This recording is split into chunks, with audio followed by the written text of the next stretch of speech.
Amo a Polônia de maneira especial, e se ela for obediente à minha vontade, eu a elevarei em poder e santidade. Dela sairá uma centelha que preparará o mundo para a minha vinda derradeira. Você saberia me dizer quem foi que disse essa frase? E se eu te contar que foi o próprio Jesus que apareceu para uma pequena freira lá na Polônia, um país desse tamaninho e muito longe? Pois é essa impressionante história que eu quero te contar hoje. Eu sou a Carol, sejam bem-vindos ao meu canal de contos. Você já sabe, não custa lembrar, ou talvez seja novo por aqui. Inscreva-se no canal e ative os sininhos da notificação, pois eu tô sempre por aqui, postando uma novidade, uma história nova, um conto diferente, algo impressionante para você conhecer. Sem mais delongas, pois eu estou muito ansiosa para te contar essa história, vamos começá-la após a vinheta.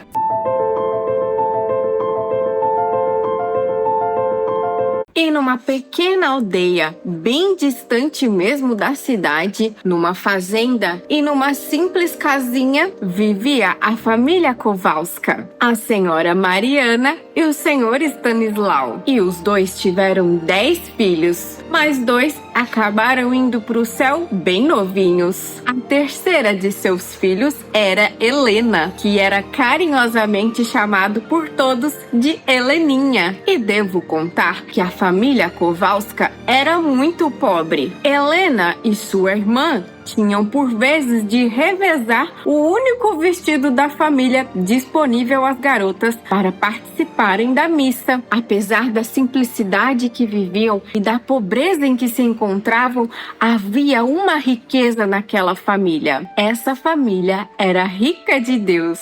Na casa da família Kowalska, a vida transcorria pacificamente, no ritmo da oração e do trabalho. A oração em primeiro lugar, porque Deus ocupava o primeiro lugar naquela família, não somente aos domingos quando participavam da missa, mas todos os dias. Desde o amanhecer, o pai Stanislau chamava todos os seus filhos e os convidava para participar da oração. Logo cedo, cantava louvores a Deus e dizia: é desde a tenra idade que deve-se aprender a amar a Deus. Eles devem saber a importância de Deus em nossas vidas. À noite, novamente se uniam para rezar ajoelhados. Em maio, recitavam a ladainha de Loreto na capelinha e em outubro recitavam o terço todos juntos. E é nessa atmosfera que a pequena Helena vivia. Desde muito nova, aprendeu a rezar e como se comportar diante das coisas divinas. E com apenas 7 anos, teve a sua primeira experiência com Deus. Enquanto estava na igreja, vendo o Santíssimo Sacramento exposto, sentiu que Deus falava com ela. De repente, foi inundada por uma alegria e Deus a convidou para ter uma vida mais perfeita. Heleninha, que amava Deus sobre todas as coisas, disse que aceitava o convite e queria entregar-se a Deus. Com 9 anos, recebeu a primeira Eucaristia e ela já tinha uma fé muito grande, viu? Tanto que uma vez, enquanto voltava para casa, uma vizinha gritou: por que uma criança tá andando sozinha? E Heleninha, que vinha direto da missa, que acabava de receber Jesus Eucarístico em seu corpo, respondeu à vizinha: pois não estou sozinha, Jesus caminha comigo. E assim como as demais crianças, que gostavam de brincar e de imaginar o que seriam quando grandes, Heleninha brincava de ser freira. Jogava um lençol em sua cabeça e dizia a todos que seria religiosa. E assim, Heleninha cresceu, tornou-se uma adolescente responsável e trabalhadora. Com apenas 15 anos, já trabalhava como doméstica para ajudar a sua família a sustentar o lar com 8 filhos. O sonho de criança apenas cresceu e Heleninha então comunicou aos seus pais o seu ardente desejo por entrar em um convento. Minha filha, não! Oh, Heleninha, não! seus pais foram contra. Não levem a mal os pais de Helena, pois eles viviam numa situação precária e certamente o dinheiro que Helena trazia do seu trabalho faria muita falta àquela família. Além disso, Helena era a mais obediente dos filhos e amava por demais os seus pais. Era também a favorita deles, por isso não queriam permitir que Helena fosse para o convento. E Helena, como qualquer adolescente de seu tempo, começou a tomar gosto pelas coisas do mundo. Festas, conversas para cá, conversas para lá. Frequentava bailes e festas de sua cidade. Quando estava perto dos seus 18 anos, Helena acabou se esquecendo do voto que fizera a Jesus quando era pequenininha e decidiu então que deveria se casar. Certa vez, foi num baile com suas irmãs, tocava uma música belíssima, ela foi convidada a dançar e estava no meio da pista, pois ali mesmo, no meio da pista de dança, Jesus apareceu a Helena e ele estava todo machucado e ensanguentado, como no dia de sua crucificação. Helena estava assustada, olhou e parecia que todos haviam sumido do salão. Estava somente ela olhando para Jesus todo machucado. E Jesus ainda falou com ela: "Até quando terei paciência com você, Helena? E até quando você me decepcionará?" E Jesus desapareceu. Helena então percebeu que estava de volta à festa. Pegou sua irmã pelo braço e saíram da festa. Helena entrou na capela mais próxima que encontrou e começou a rezar. Ficou ali por horas.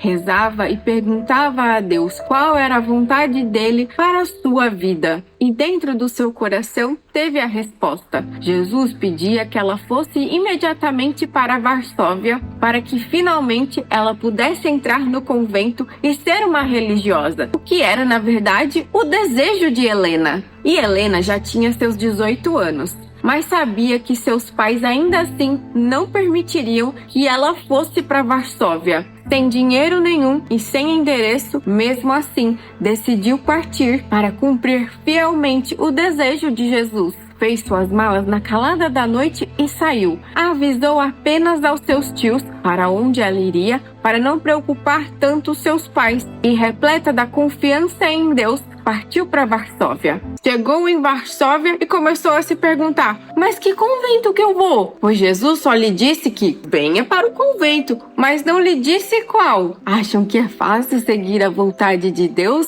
Nem sempre, pois Deus quer a nossa fé, a nossa confiança nele. Por isso, muitas vezes, vamos tateando, dando os primeiros passos, sem saber onde chegaremos. Bateu no primeiro convento. A madre lhe deu uma resposta negativa. Aqui não. Outro convento. Aqui também não. Outro e as respostas sempre eram negativas. Pois na época de Helena, todo aquele que quisesse candidatar à vida religiosa deveria pagar um dote, que é um valor pago para custear as despesas da casa, as despesas com o hábito e tudo mais. E Helena, que não tinha onde cair morta, não tinha um centavo na bolsa. O desespero começou a bater. E quem devemos chamar nessa situação? Helena novamente entrou na primeira capela que encontrou e começou a rezar a Santa Mãe de Deus, Nossa Senhora. "Oh, tenha piedade de mim, mamãe, o que devo fazer?" E ficou ali por horas a rezar. Encontrou consolo e tranquilidade nos braços da Virgem Maria. E ali naquela capelinha conheceu um padre muito bondoso que, escutando a história dela, se propôs a ajudá-la. "Minha filha, venha comigo." Ela então conheceu o convento da Mãe da Misericórdia. E quando bateu lá, "Claro, seja bem-vinda! Será um prazer ter você aqui.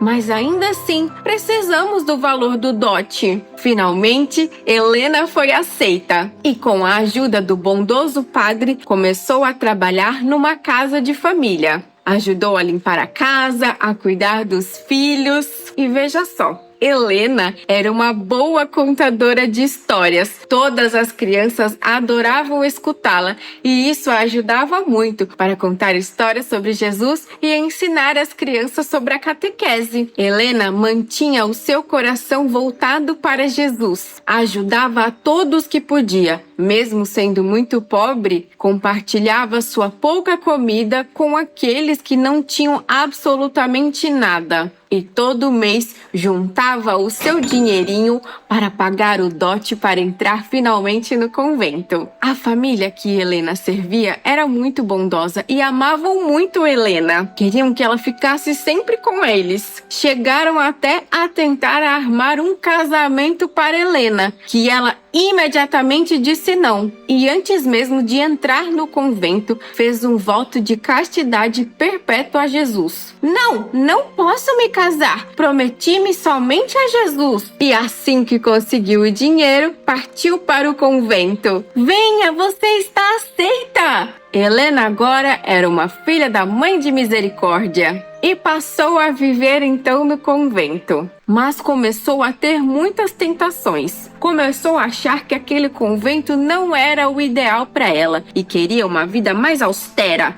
uma vida com mais oração, mais penitência. Com apenas algumas semanas ali, quis logo desistir. Quando esta se preparava para falar com a madre, novamente lhe apareceu Jesus todo machucado e ensanguentado.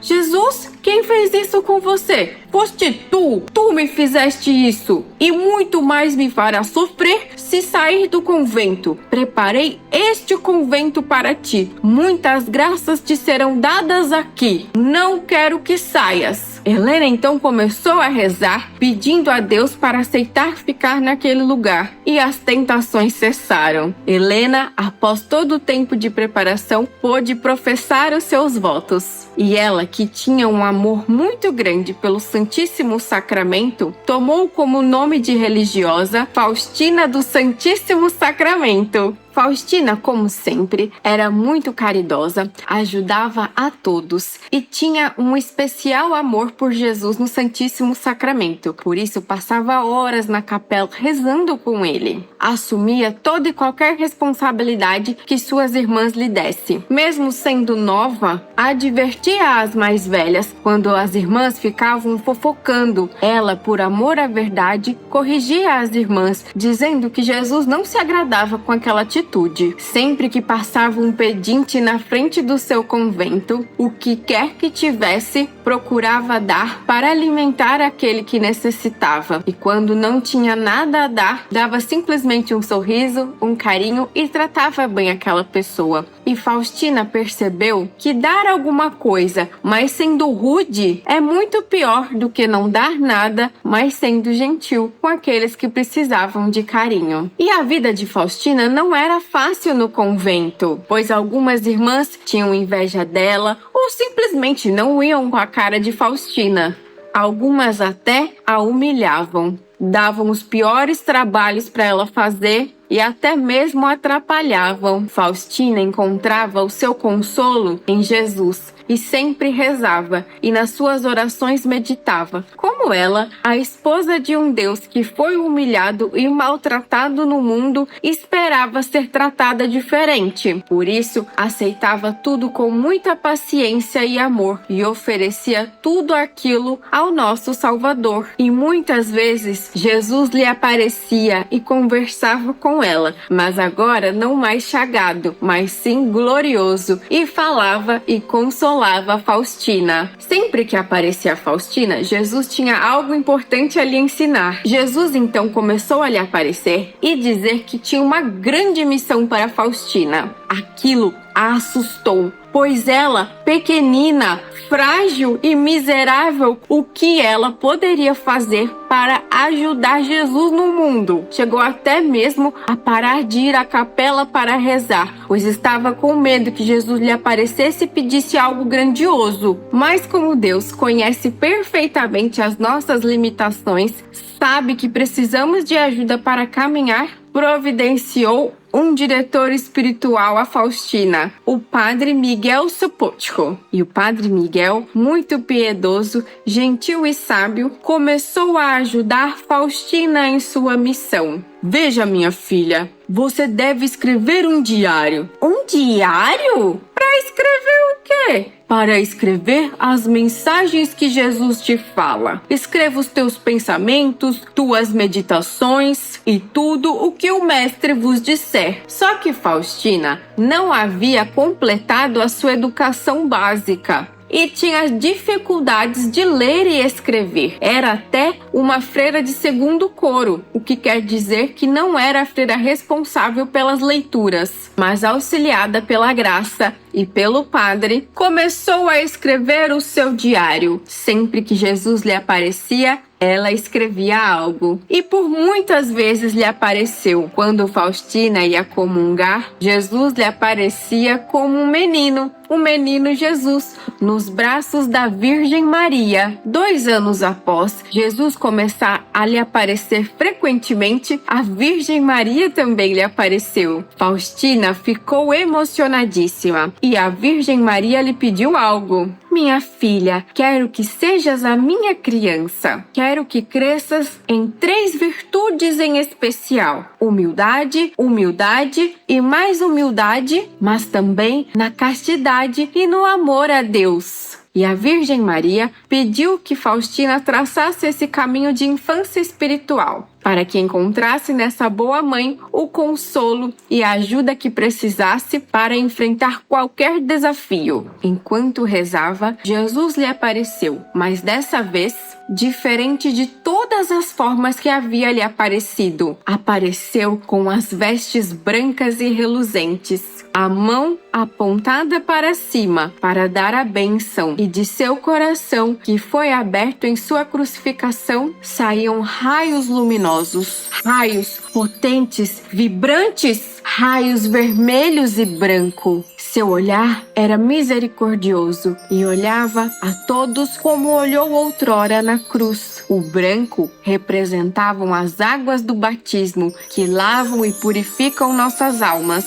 O vermelho, o sacrifício, mas também o vermelho simboliza a vida que Cristo quer nos dar. E Jesus disse a Faustina: estes raios defendem as almas da ira do meu Pai. Feliz aquele que sabe viver à sua sombra, porque não será atingido pelo braço da justiça de Deus. Estes raios simbolizam a minha misericórdia. E este é o meu pedido a vós, Faustina. Quero que pintes uma imagem exatamente assim como eu apareço. Quero também que no final da imagem esteja escrito: Jesus, eu confio em vós. E por meio desta imagem, a todos aqueles que a venerarem, concederei muitas graças, para que toda alma tenha acesso a ela. Pois a forma que eu demonstro o meu amor a toda a humanidade é através da minha misericórdia. Sabe, Faustina, muito me entristece, muito mais do que os pecados dos homens, é a falta de confiança que eles têm na minha misericórdia. Mesmo tendo errado, não voltam até mim. Tem medo da minha ira, mas eu sou a misericórdia. Conheço todos os corações e raros são aqueles que confiam plenamente em mim. Como eu amo as almas que têm total confiança em mim. E farei tudo por elas. Sabe, Faustina, eu dou aos homens um vaso. Um vaso, Senhor? Sim, um vaso. O vaso da confiança, com a qual os homens devem se aproximar de mim, para receber a graça da fonte de misericórdia. Quanto maior o vaso, maior as graças. E esse é o vaso da confiança, a atitude fundamental para experimentar a misericórdia. Mas eu não sei pintar. Como farei esse quadro? Ó Senhor, o que mais precisas de mim? Além de pintar o quadro, quero que essa mensagem seja propagada a todos. Escreve também, minha filha, em teu diário, que quanto maior a miséria, mais direito essa alma possui à minha misericórdia. E encoraja todos a confiar, que confiem no abismo da minha misericórdia, pois desejo salvar a todos, sem exceção, e a fonte da minha misericórdia foi largamente aberta pela lança na cruz para todas as almas. Não exclui ninguém. Essa imagem deve ser venerada nas igrejas, e uma grande festa deve ser feita para exaltar a minha misericórdia. Jesus então parte, deixando essa missão para Faustina. E como eu farei isso agora? Nem pintar eu sei. Foi diretamente ao seu amigo Padre Miguel, que trouxe a ela um talentoso pintor, que após escutar toda a narrativa de Faustina, começou a pintar Jesus. Terminei! Aqui está o quadro, exatamente como Jesus pediu, apontando a mão para cima, dando a bênção, olhando com misericórdia a todos nós e os raios que saem de seu coração. Só que Faustina, ao ver a imagem, começou a chorar.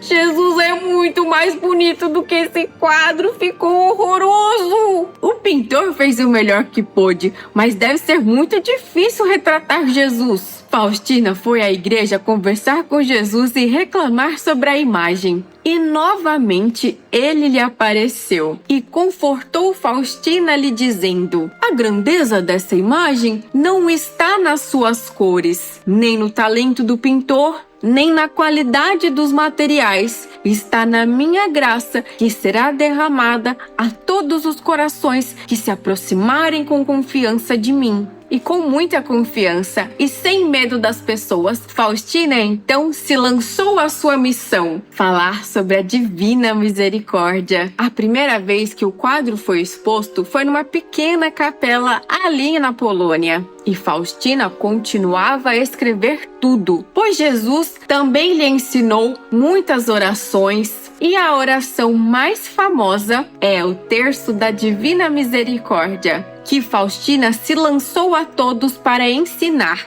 Junto com o Padre Miguel, as freiras começaram a rezar todas juntas com Faustina. Jesus ensinou a Santa Faustina a importância do Terço da Misericórdia, que ela rezasse por todos, pelos doentes, pelos miseráveis, por aqueles que não acreditavam em Deus e principalmente por aqueles que estivessem morrendo, para que a sua misericórdia os alcançasse nesse momento derradeiro. Após um tempo, Faustina caiu doente, pois teve tuberculose. Ficou internada num sanatório para poder curar-se, mas volta e meia acabava voltando para lá. Apesar de doente e de muito sofrer, se tinha uma coisa que Faustina não abria mão, é da Santa Comunhão, e implorava para que os médicos a deixassem sair. Certa vez, um deles inclusive a proibiu de sair, pois ela estava muito doente e com febre. Ela então rezou a Deus para que sua febre baixasse e pudesse então participar da missa. Qual não foi sua surpresa ao acordar e perceber que sua febre havia cessado, o que a permitiu ir para a missa. E assim foi a vida de Faustina, trabalhando muito, sem cessar. Quando já estava próximo da sua morte, Faustina já estava no hospital acamada. Ofereceram-lhe uma injeção para que cessasse a dor, mas ela não aceitou. Disse que ofereceria esse último sacrifício por todos aqueles que sofrem muito mais do que ela. Faustina veio a falecer no dia 5 de outubro, aos 33 anos de idade. Seu sepultamento foi no dia 7 de outubro, a primeira sexta-feira do mês de outubro, e o dia dedicado a Nossa Senhora do Rosário, ou Nossa Senhora da Vitória. Mesmo com a morte de Faustina, o Padre Miguel não descansou e, enquanto esteve vivo, se dedicou a propagar a mensagem da Divina Misericórdia e ajudou também a preparar o Diário de Faustina, ajudando a organizar tudo o que ela havia escrito.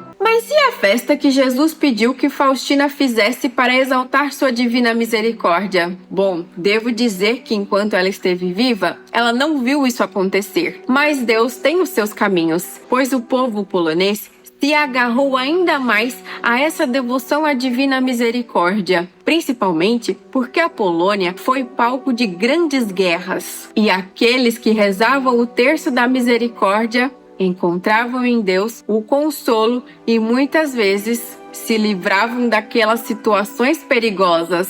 E um pequeno garoto muito estudioso frequentava uma dessas paróquias e costumava rezar muito diante do quadro. Seu nome era Karol Wojtyła e, abrasado de amor a Deus, o menino se dedicou à vida religiosa e entrou no seminário. Muito inteligente e sábio, se tornou cardeal, o cardeal polonês Karol Wojtyła. Com o passar dos anos, abriu-se o inquérito para comprovar a santidade de Faustina, e o cardeal ficou responsável por isso. Após ler bastante o diário e estudar a vida de Faustina, e após a comprovação dos milagres feitos no nome da santa, ele assinou o inquérito atestando de que ela era santa e mandou para o Vaticano. E após um tempo, um novo Papa é eleito, pois o cardeal Karol Wojtyła foi eleito Papa, o Papa João Paulo II. E grande devoto da Divina Misericórdia, o Papa João Paulo II canonizou Faustina no Jubileu de 2000 e instituiu a festa da Divina Misericórdia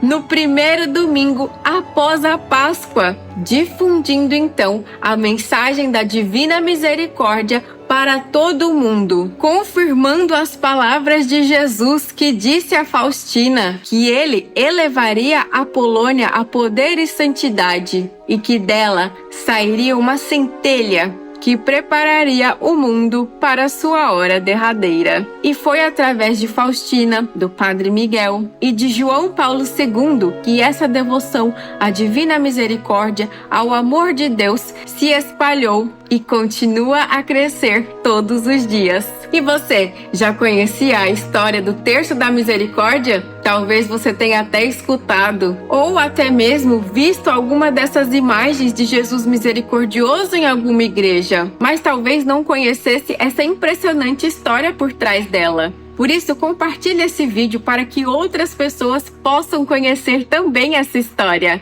Eu fico por aqui, até a próxima, e que Santa Faustina e João Paulo II possam cuidar de nós.